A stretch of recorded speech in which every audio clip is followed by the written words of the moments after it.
தொப்பை குறைக்க உதவும் ஒரு நேச்சுரலான ஜூஸை பற்றி தான் சொல்கிறது. முருங்கை கீரை எல்லாருக்குமே சுலபமாக இலவசமாக கிடைக்கிற ஒன்று தான் முருங்கை கீரைன்றது. இப்போ முருங்கை கீரை வந்துட்டு அது பவுடர் பண்ணிவிட்டு தூள் பண்ணிவிட்டு கேப்சூல் பருவமாக கிடைக்கிறது, இல்லை தூளாக கிடைக்கிறது பேக்கெட்டில் வாங்குறது.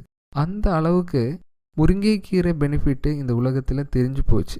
இந்த உலகத்தில் இருக்கிறதுல மிகப்பெரிய நியூட்ரிஷன்டான இலை அப்படின்னு வேணும்னா சொல்லலாம் முருங்கைக்கீரை.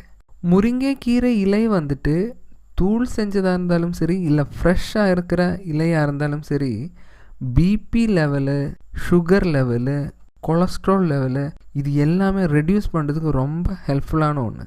சுகர் லெவலை கண்ட்ரோல் பண்ணுறதுக்கு முருங்கைக்கீரை இலையில் வந்து ரைபோஃப்ளாவின் அப்படின்ற ஒரு பொருள் இருக்குது. இது வந்து சுகரை ரெடியூஸ் பண்ணுறதுக்கு ரொம்ப ஹெல்ப்ஃபுல்லான ஒன்று. இதில் தாராளமாக இருக்கிற ஃபைபர் கண்டென்ட்டு செரிமான சம்மந்தப்பட்ட பிரச்சனைகள் ரெடியூஸ் பண்ணுறதுக்கும் சரி பண்ணுறதுக்கும் ரொம்ப ஹெல்ப்ஃபுல் ஆகும். தாய்ப்பால் கொடுக்குறவங்களுக்கும் இது ரொம்ப ஹெல்ப்ஃபுல்லாக இருக்கும்.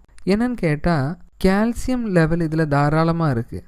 அதனால வந்து குழந்தைக்கு பால் கொடுக்கறதுக்கு தேவையான அளவுக்கு மில்க் ப்ரொடக்ஷன் நடக்கும். தைராய்டு சம்மந்தப்பட்ட பிரச்சனைகள் இருக்கிறவங்களுக்கு தைராய்டு ஹார்மோனை ரெகுலேட் பண்ணுறதுக்கும் முருங்கைக்கீரை வந்து ரொம்ப ஹெல்ப்ஃபுல் ஆகும். இதில் ப்ரோட்டீன், ஃபைபர், கால்சியம் அந்த மாதிரி பொருட்கள் தாராளமாக இருக்கிறதுனால தான் இது நேச்சுரலான ஒரு எனர்ஜி கிடைக்கிறதுக்கு நமக்கு ஹெல்ப் ஆகுது. கொழுப்பு ரொம்ப வேகமாக எரிக்கிறதுக்கும் இது ஹெல்ப் ஆகும். நம்ம தொப்பை ஆயிடுச்சு இல்லை உடம்பு ஆயிடுச்சு ரெடியூஸ் பண்ணுறதுக்கு முருங்கைக்கீரை எப்படி பயன்படுத்துறது அப்படின்னு கேட்டால், 1/4 கப்பு முருங்கைக்கீரை இலை, 1 கப்பு தண்ணீர், இது ரெண்டும் சேர்த்து ஒரு மிக்சரோட ஜாரில் போட்டு நல்லா கிரைண்ட் பண்ணிவிட்டு அது நல்லா வடிகட்டி அதோட தண்ணி மட்டும் எடுத்து அதில் 1 ஸ்பூன் தேன், ஒரு பாதி எலுமிச்சையோட சத்து, இது எல்லாமே சேர்த்து நல்லா கலத்தணும். இது வந்து வேணும்னா மார்னிங்கில் காலியான வயிற்றில் நமக்கு குடிச்சிடலாம். இல்லை நம்ம பிரேக்ஃபாஸ்ட்டு முடித்ததுக்கப்புறம் ஒரு அரை மணி நேரத்துக்கு அப்புறம் நமக்கு இது குடிச்சிடலாம். இல்லை நைட்டு சாப்பாடுக்கு அப்புறம் அரை மணி நேரத்தில் இந்த ஜூஸை நமக்கு பயன்படுத்திக்கலாம். எதாக இருந்தாலும் கண்டிப்பாக உங்களுக்கு அதோட ரிசல்ட் கிடைக்கும். இது ரெகுலராக நம்ம பயன்படுத்தியாக மட்டும்தான் நமக்கு அதோட பெனிஃபிட் கிடைக்கிறது. அட்லீஸ்ட் ஒரு 7 days ஆகுது நம்ம பயன்படுத்தியாக மட்டும்தான் நமக்கு அதோட ரிசல்ட் கிடைக்கும். முருங்கைக்கீரையில் வந்து நம்ம உடம்புக்கு தேவையான என்னென்ன பொருட்கள் இருக்குது அப்படின்னு நம்ம விக்கிபீடியாவில் பார்த்தாலே நமக்கு தெரியும். அதில் இல்லாமல் இருக்கிற ஊட்டச்சத்துக்கள் இது இல்லை அப்படின்னு வேணான்னா சொல்லலாம். இதில் வந்து 25% அதிகமாக இரும்பு சத்துக்கள் இருக்குது நம்ம நார்மலான கீரையை விட. அந்த மாதிரி 4% அதிகமாக ப்ரோட்டீன் இருக்குது நம்ம கோழி முட்டை சாப்பிட்றதை விட.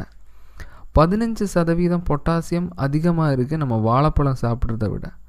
10% அதிகமாக இருக்குது கேரட்டில் இருக்கிற விட வைட்டமின் ஏ. 17% இருக்குது கால்சியம் நம்ம ஒரு கிளாஸ் பால் குடிக்கிறத விட. அந்த மாதிரி இதில் இருக்கிற வைட்டமின்ஸும் மினரல்ஸும் நம்ம உடம்புக்கு தேவையான பொருட்கள் எல்லாமே இருக்குது. அதனால ஒரு நேச்சுரலான எனர்ஜி பூஸ்டர் அப்படின்னு சொல்லலாம். கண்டிப்பாக உங்களுக்கு இந்த டிப்ஸ் ஹெல்ப் ஆகும்.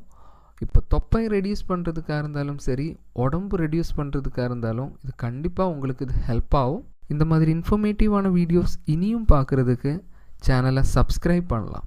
உங்களுக்கு டவுட் ஏதோ இருந்தால் இங்கே கமெண்ட்டாக கேட்கலாம். தேங்க்யூ.